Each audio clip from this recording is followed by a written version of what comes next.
어차피 그 도의상 어쩔 수 없이 편파 변제를 해야 된다고 한다면은 편파 변제에 대해서 좀 먼저 말씀을 드릴게요. 편파 변제라는 거는 공평하지 않고 편파적으로 특정 채권자에게만 돈을 갚는 거, 이거는 이제 편파 변제라고 하는 거예요. 대부분은 개인회사 하신 분들은 이제 다중채무자예요. 빚이 여러 군데 있는데 골고루 갚는 게 아니라 특정 채권자한테만 갚는 거. 예, 골고루 갚는다는 건 이런 거예요. 내가 지금 뭐 한 30만 원이 있어요. 30만 원이 있는데 빚은 채권자 둘이 있는데 한 채권자한테 뭐 2천만 원 있고 한 채권자한테는 1,000만 원 빚이 있다.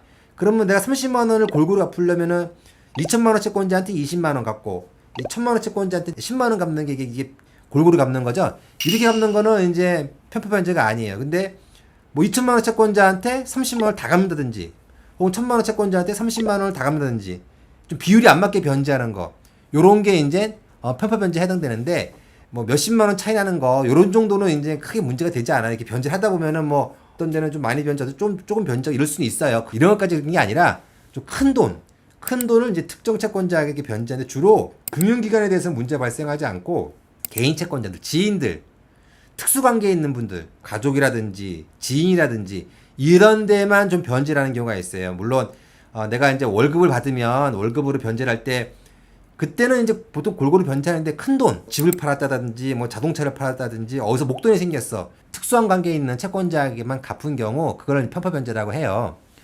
그럼 편파 변제를 하면 어떤 일이 발생을 하느냐? 예를 들어서 내가 지금 돈이 1,000만 원이 있는데 이 1,000만 원이 있는 상태에서 그냥 바로 개인회생을 신청하게 되면 내 청산가치는 1,000만 원이 되는 거예요. 청산가치 보장의 원칙이라고, 청산가치보다 많이 변제된다는 원칙이 있어요. 청산가치가 많으면 변제금이 올라가는 경우가 있어요. 그래서 내가 1,000만 원 갖고 있으면 이 1,000만 원의 청산가치에 올라가는데, 내가 개인회생을 신청하기 전에 이 1,000만 원을 내 친구한테 갚았어. 그건 돈이 한 푼도 없잖아요. 나는 이제 없으니까 나는 청산가치가 0이다. 이렇게 생각할 수가 있는데 그러지가 않다는 거예요. 친구한테 갚은 돈, 편파 변제잖아요. 편파 변제한 돈은 다시 청산가치에 반영을 해야 돼요. 나한테 지금 없지만 그 돈은 청산가치에 반영을 해야 돼요. 왜냐 하면은 이 편파 변제한 경우에, 이 편파 변제로 인정되는 경우에는 이 회생이나 파산에서 부인권의 대상이 돼요. 부인권의 대상이라는 건 어떤 법률 행위, 내가 변제를 했어. 변제라는 이 법률 행위를 무효로 만드는 거예요. 부인권을 행사하게 되면. 그러면 무효가 됐으니까 어떻게 돼요? 변제가 없었으니까 넘어간 돈은 변제를 원인이 그냥 간 돈이니까 원인 없이 간 돈이니까 다시 반환을 해줘야 되는 거예요. 그래서 편파 변제가 부인권의 대상이기 때문에 그 1,000만 원 다시 나한테 와야 돼요. 다시 나한테 오면 뭐예요? 청산가치죠? 그렇기 때문에 편파 변제는 청산가치가 되는 거예요. 실질적으로는 부인권 행사하지 않아요. 부인권 소송을 할 수 있는 거예요. 법원에서 채무자한테 부인권 행사라고 명령을 해요. 명령을 하면은 채무자는 특수관계인 친구한테 1,000만 원 다시 돌려줘라고 소송을 제기해야 돼. 법원에서 명령을 하면. 그래가지고 1,000만 원 받아와서 갖고 있어야 돼. 이게 이제 원칙인데, 그렇게 하지 않고 법원에서는 그냥 그 소송을 해가지고 받아온 것으로 쳐.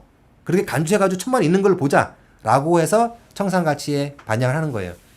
그러니까 채무자 입장에서는 억울하는 거죠. 난 돈도 없는데, 이미 다 변제해서 없는데 그걸 청산가치에 반영하라고 하니까, 그걸 반영했다 쳐더라도, 예를 들어서 근데 변제금이 한 2,000만 원을 변제하는 사람이었어. 원래 편파 변제를 1,000만 원 해가지고 1,000만 원이 다시 청산가치에 반영을 한다 하더라도 크게 문제가 안 돼요.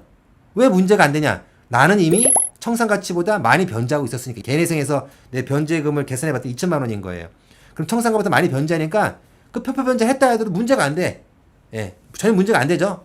법원에서 그 편파 변제한 1,000만 원을 청산가치에 반영하라 그러면 네 알겠습니다 하고 반영하면 돼요. 왜? 변제금에 영향을 미치지 않으니까. 그런데 내가 개인회생을 통해서 변제해야 되는 거는 3년 동안 변제하는 합계가 500만 원이야. 500만 원인데 이 방금 같은 경우 1,000만 원을 갖다가 청산가치에 반영하게 되면은 1,000만 원 이상을 변제해야 되잖아요. 근데 또 이자까지 감안하면은 대략 한 1,200만 원 정도를 변제를 해요. 그럼 한 700만 원 손해 보는 거죠, 괜히. 그래서 편파 변제 같은 경우를 하는 경우에는 신중하게 생각을 해야 돼요.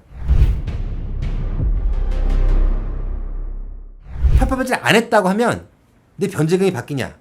바뀌진 않아요.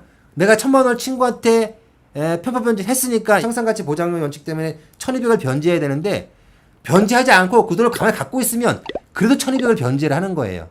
그러니까 변제금이 바뀌진 않은 거죠. 어쩔 수 없이 뭐 인간관계에서 도의서 어쩔 수 없이 편파 변제를 해야 된다. 그거는 개인회생 전에 하거나 허가 나와서 후에 하나 똑같다. 효과는 전에 해도 1,000만 원 변제하고 1,000만 원 변제했기 때문에 편파 변제했기 때문에 청산가치 또 1,000 잡히고 청산가치가 1,000이니까 또 1,200을 변제해야 되고 그러니까 앞에 편파 변제한 거 그다음에 개인회생 1,200 변제해야 될 거 합하면 2,200을 변제해야 되는 거잖아요. 거꾸로 내 1,000만 원 편파 변제 안 해서 갖고 있었어. 갖고 있다 개인회생 허가 났어요. 그러면 허가를 어떻게 나겠어요?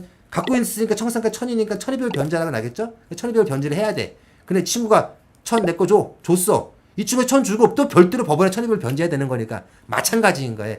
어차피 그 도의상 어쩔 수 없이 편파 변제를 해야 된다고 한다면은 그건 벗어난 방법은 딱 그 친구한테 철판을 깔아야 되는 거지.